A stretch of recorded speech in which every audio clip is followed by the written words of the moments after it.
Well, here we are again today, back in the Blackstone garage kitchen.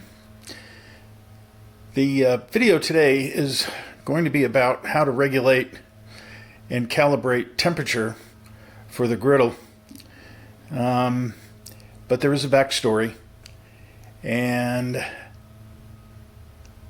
this might give you an idea of what it's all about.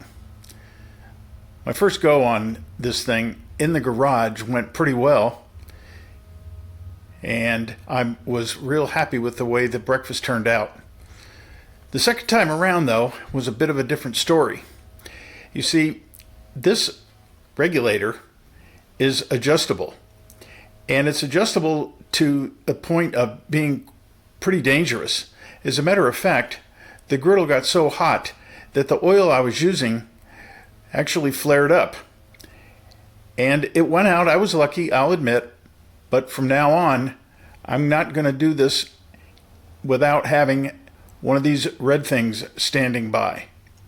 So, that having been said, I'm going to go ahead and set things up and get ready to show you how I plan on calibrating the temperature on my Blackstone griddle. Well, we'll get started by turning off the valve on the 20-pound tank. So, the valve is all shut off. Now it's time to remove the quick connect assembly on the grill.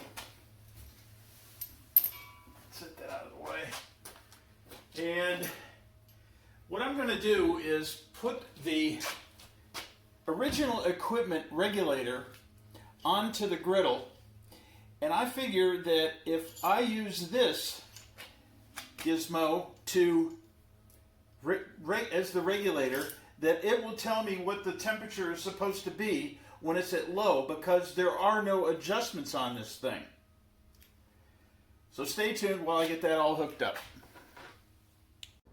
Okay, the hookup is complete, and I removed the griddle top so that I could get a quick look at what the initial setting should be when it lights.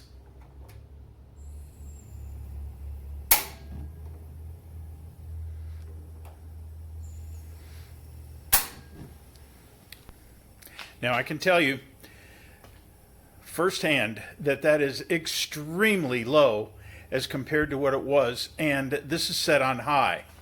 I'm going to rotate the burner button down to low, and I'm going to put the griddle top back on. There we go. Griddle top is back on. Both valves are set at the low setting, and we're just going to let the griddle heat up.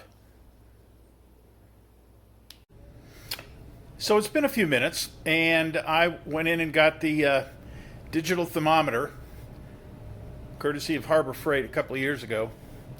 This thing is actually pretty accurate.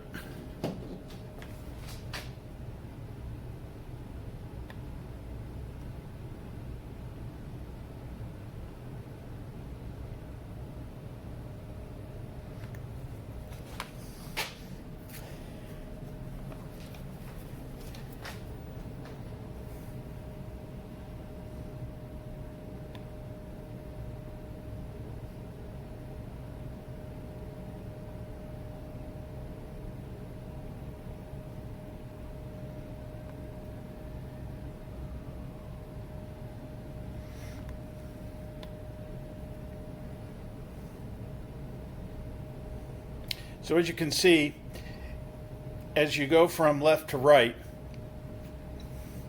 never mind my shaky hand, the temperature gets warmer as it goes to the middle and then cools off again as it gets to the outside.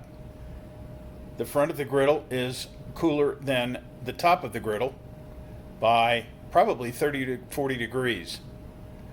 So I'm thinking that the temp I'm going to look for in this particular area, which is about 4 inches inside of each corner on the front, is going to put it right at about 250 degrees.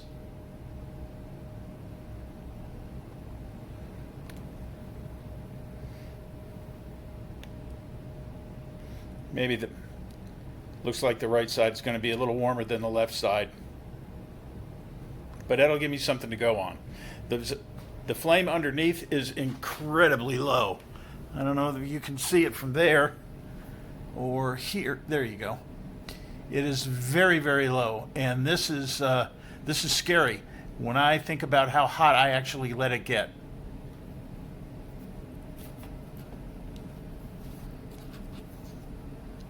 Well, that's a wrap.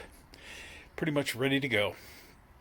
Got the aftermarket controller put back on, and as you can see, I gave a little bit of a mark there so I can tell what it is. I'll remember what that is. But it's pretty close to the same spec temp-wise as it came out of the box. So, happy grilling, everyone. Or should I say griddling. Bye now. And peace out.